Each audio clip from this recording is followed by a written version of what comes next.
কত রকমেরই তো সিঙ্গারা খেয়েছেন, চিকেন সিঙ্গারা, কলিজা সিঙ্গারা, বিফ সিঙ্গারা। আজকে না হয় ভাইরাল এই ডিমের সিঙ্গারা খেয়ে দেখেন।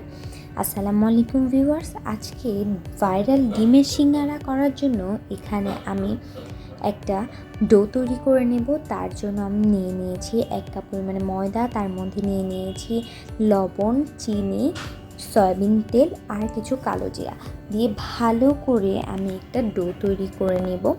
ডোটা বেশি শক্ত হবে না, আবার বেশি নরমও হবে না, এমনভাবে ডোটা তৈরি করতে হবে যাতে আমার সিঙ্গারাগুলো বানাতে সুবিধা হয়।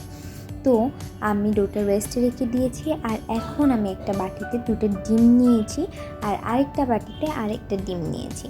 তো আমি সিঙ্গারাটা 2 রকমভাবে বানিয়ে দেখিয়ে দিব। তো 2টা ডিমের মধ্যে আমি ধনিয়ার পাতা, পেঁয়াজ আর কাঁচামরিচ দিয়ে দিয়েছি, তার মধ্যে দিয়ে দিলাম বিট লবণ আর সামান্য পরিমাণে লবণ।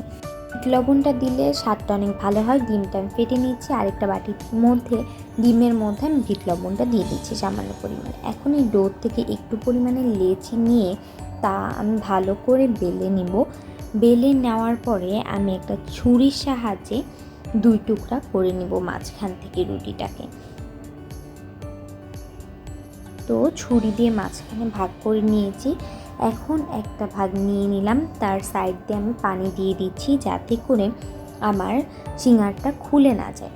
তো এভাবে করে আমি সিঙ্গারাটা লাগিয়ে দিচ্ছি, আর নিচের অংশটা সিঙ্গারার ভালো করে চাপ দিয়ে মেরে দিতে হবে, না হলে কিন্তু ডিমের যে মিশ্রণটা আমি এইটার মধ্যে ঢালবো সেটা কিন্তু পড়ে যাবে।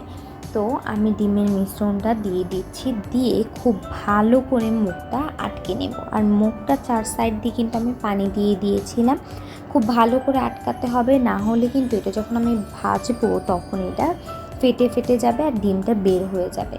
তো দেখেন এরকম আমার একটা সিঙ্গারা কিন্তু রেডি। এখন আমি গরম তেলের মধ্যে এটাকে ভালো করে এপিট ওপিট নেড়ে ভেজে নিচ্ছি। এখন আরেকটাও রুটির অর্ধেক নিয়ে আমি এভাবে করে পানি দিয়ে একটা সিঙ্গারার শেপ করে নিচ্ছি, আর এই মুখটাও ভালো করে মেরে দিতে হবে, না হলে কিন্তু আমার ডিমটা নিচে পড়ে যাবে। আর যেই ডিমটা আমি রেখেছিলাম একটা বাটিতে, সেই ডিমটা এটা দিয়ে দিচ্ছি। তো দেখেন আমার কিন্তু একটা ভাজা হয়ে গিয়েছে সিঙ্গারা। এখন আমি আরেকটা সিঙ্গারা ভেজে নিচ্ছি। এভাবে করে আমি সবগুলো সিঙ্গারা ভেজে নেব। তো আমি কিন্তু এইখানে আপনাদের 2ভাবে ডিমের সিঙ্গারাটা বানিয়ে দেখিয়ে দিলাম। সিঙ্গারাগুলোকে মিডিয়াম জালে ভেজে নিতে হবে যাতে সিঙ্গারাগুলো না পড়ে যায়। তো আমার সমস্ত সিঙ্গারা ভাজা হয়ে গিয়েছে। এখন আমি একটা প্লেটে উঠিয়ে আপনাদেরকে দেখিয়ে দিয়েছি। আর সিঙ্গারার সাথে যদি সালাদ হয় তাহলে কিন্তু আর বলারই অপেক্ষা রাখে না। তো আমি খালি ডিম দিয়ে যেটা বানিয়েছিলাম সেটাই যে আপনাদের ভেঙে দেখিয়ে দিচ্ছি। আর মরিচ, পেঁয়াজ, ধনিয়ার পাতা, ডিম দিয়ে যেটা বানিয়েছিলাম সেটা আপনাদের ভেঙে দেখিয়ে দিলাম। তো এটা খেতে অনেক বেশি মজার হয়। বাসায় একবার এই ভাইরাল রেসিপিটা তৈরি করে খাবেন। রেসিপিটা কেমন হয়েছে কমেন্টস করে জানিয়ে দেবেন, ভালো লাগলে একটা শেয়ার করবেন। আর এই ডিমের সিঙ্গারাটা আপনি যাকে খাওয়াবেন সেই পাগল হয়ে যাবে। আর এটা খেতে হয় অসম্ভব মজা। বাসায় একবার হলেও এই ডিমের সিঙ্গারাটা তৈরি করে খান, বিকালের স্ন্যাক্স হিসেবে এটা একদম পারফেক্ট। এই পর্যন্ত ভালো থাকবেন, আল্লাহ হাফেজ।